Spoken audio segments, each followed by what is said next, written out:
देश में और प्रदेश में चाहे जिसकी भी सरकार रही हो, मगर मुसलमानों का हिंदुओं पर अत्याचार कभी भी नहीं रुका है। ऐसा ही एक किस्सा महाराष्ट्र का आज सामने आया है, जिसमें शार्क टैंक में आकर 20 लाख ले जाने वाली सना शेख ने एक दलित प्रेमी का जबरदस्ती खतना कराया।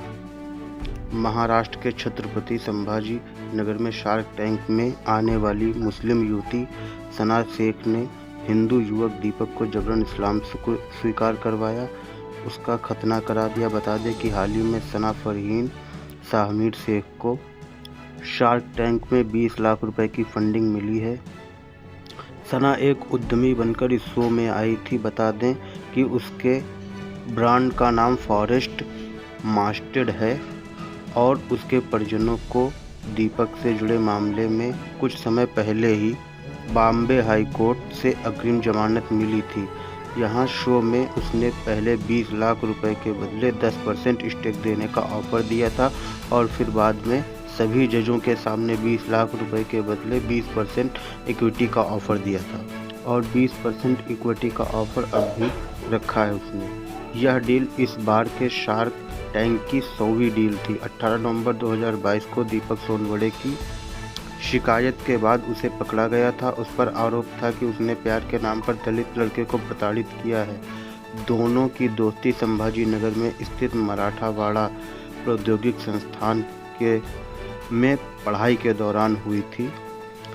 कुछ दिन बाद सना के परिजनों ने हिंदू युवक दीपक को तंग करने लगे। उसने दीपक से जबरन वसूली भी की गई और जबरन उसका खतना भी कराया गया। जब दीपक ने अपनी गर्लफ्रेंड यानी सना की करतूतों की शिकायत थाने में दर्ज कराई तो उसमें AIMIM के सांसद इम्तियाज जलील का भी नाम सामने आया था। दीपक ने जानकारी दी कि सना ने शादी का लालच देकर उसे इस्लाम कबूल करने को कहा था, नमाज पढ़ने को और कुरान पढ़ने को भी कहा था। जब इसकी शिकायत दीपक ने सना के अब्बा को की तो उन्होंने समझाने का दावा किया, लेकिन उसका उल्टा हुआ। दीपक को प्रताड़ित और ज़्यादा किया जाने लगा। दीपक के अनुसार मार्च 2021 में उसे जबरन कैद किया गया था। कमरे में रख उसे नंगा किया गया, उसके मुंह में कपड़ा ठूंसा गया और शरीर पर पेशाब तक किया गया। इन सब के बाद दीपक का धर्म परिवर्तन कराने के लिए पिटाई की गई और फिर उसका खतना हुआ। दीपक ने यह भी बताया था कि उसे मुस्लिम बनाने के लिए उसके परिवार को मारने की धमकी तक दी गई थी। जब खतना हो गया तो सना और उसकी अम्मी ने दीपक के घर आकर 11 लाख रुपए की मांग की और कहा कि पैसे नहीं दिए तो वीडियो वायरल कर दी जाएगी। जब दीपक ने बदनामी की डर से रकम दे दी तो एक बार फिर सना के परिजनों द्वारा 25 लाख रुपए की मांग की गई, लेकिन यह लोग सिर्फ पैसों पर ही नहीं रुके।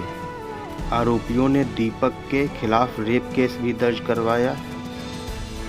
इतनी प्रताड़ना झेलने के बाद लड़के ने परेशान होकर मामले में शिकायत दर्ज करवाई। इसी महीने 2 मार्च में सना को हाई कोर्ट से मिली थी अग्रिम जमानत। इस पर दीपक सोनवड़े ने कहा कि वो हाई कोर्ट के फैसले के खिलाफ सुप्रीम कोर्ट में याचिका दायर करेगा। अब आप इस बात से अंदाज़ा लगा सकते हैं कि जब एक लड़के के साथ इतनी बड़ी घटना घटी है तो लड़कियों के साथ क्या होता होगा, क्योंकि लड़कियां भी मॉडर्न और मिस्टर परफेक्ट के चक्कर में क्या क्या कर रही हैं, या आप सभी देख रहे हैं।